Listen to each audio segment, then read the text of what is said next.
Hello students, तो कैसे हैं आप लोग। उम्मीद करता हूं बहुत अच्छे होंगे। तो लास्ट वीडियो में हम लोगों ने बात की थी कि किस तरीके से बाबर ने आगरा पर अधिकार प्राप्त किया। आज के वीडियो में हम दो ऐसे युद्ध के बारे में बात करने जा रहे हैं जिसके बारे में इतिहास में हमें बहुत कम जानकारी मिलती है या फिर बिल्कुल भी जानकारी नहीं मिलती। जी हाँ, हम बात कर रहे हैं बयाना और खानवा के युद्ध की। ये दो युद्ध जिनके विषय में बहुत कम या फिर बिल्कुल भी जानकारी हमें इतिहास में पढ़ने को नहीं मिलती। आज हम इन दो युद्धों के बारे में बात करेंगे। तो वो समय था जिस समय बाबर का ज्येष्ठ पुत्र हुमायूं पूर्व की ओर अपनी सेना को लेकर लगातार आगे बढ़ रहा था और इधर बाबर भी अपनी सेना को लगातार दक्षिण की ओर आगे लेकर बढ़ रहा था।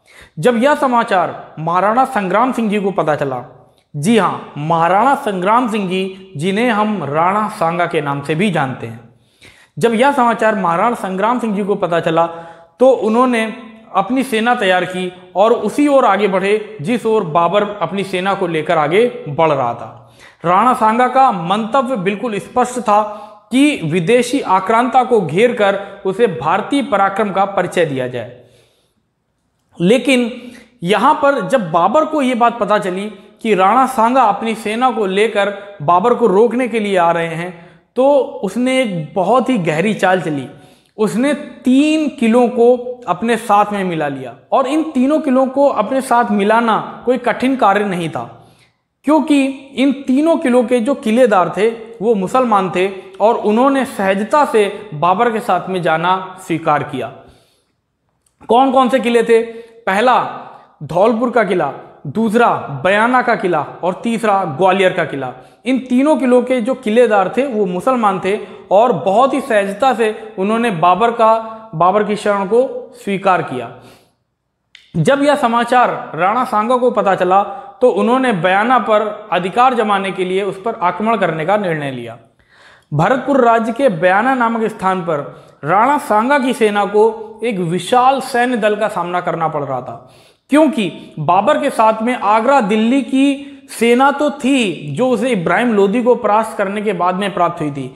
इसके अलावा उसके साथ में काबुल की तुर्क सेना भी थी और सिर्फ इसी कारण से एक विशाल सैन्य दल का सामना राणा सांगा की सेना को करना पड़ रहा था। राणा की सेना के पास अपना पराक्रम था जो उसको अपने देश के लिए मर मिटने की प्रेरणा दे रहा था। अपना शौर्य था जो उन्हें अपने देश के महातेजस्वी धर्म के स्वरूप की रक्षा के लिए आंदोलित कर रहा था।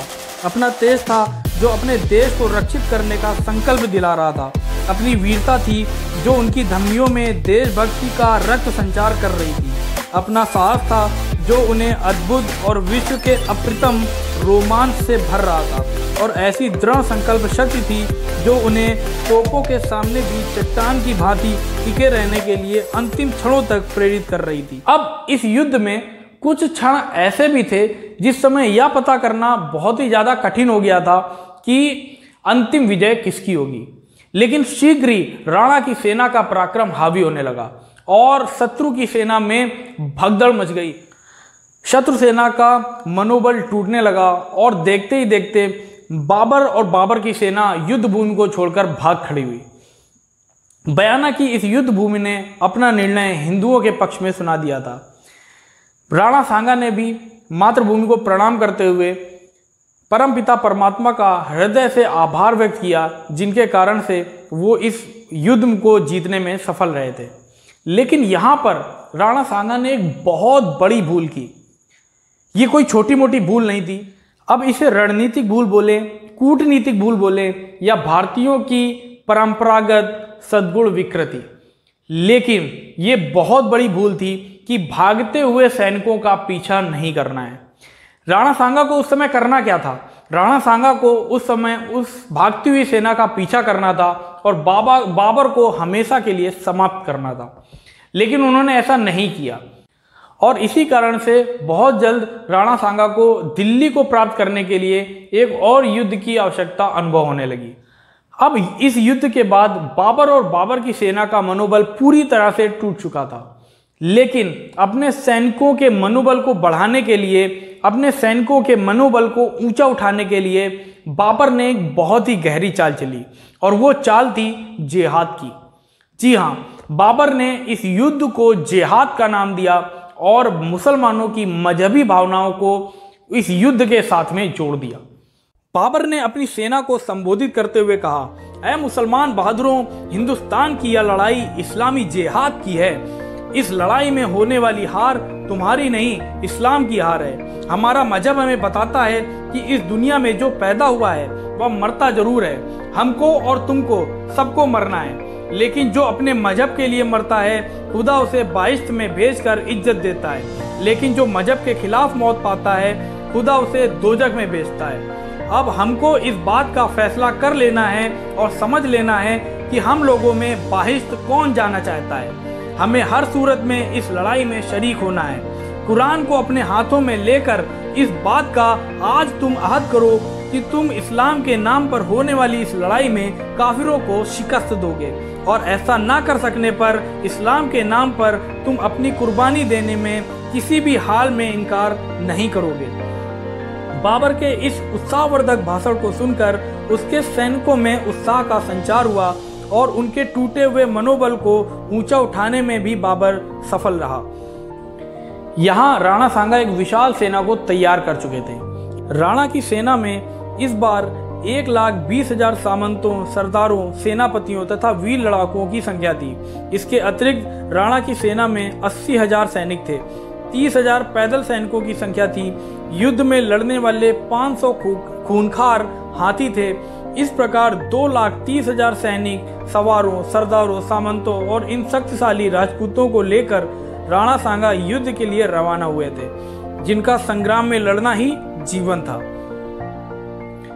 इधर राणा की एक विशाल सेना इस युद्ध की तैयारी कर रही थी और वहां बाबर ने एक राजनीतिक चाल फिर से चली।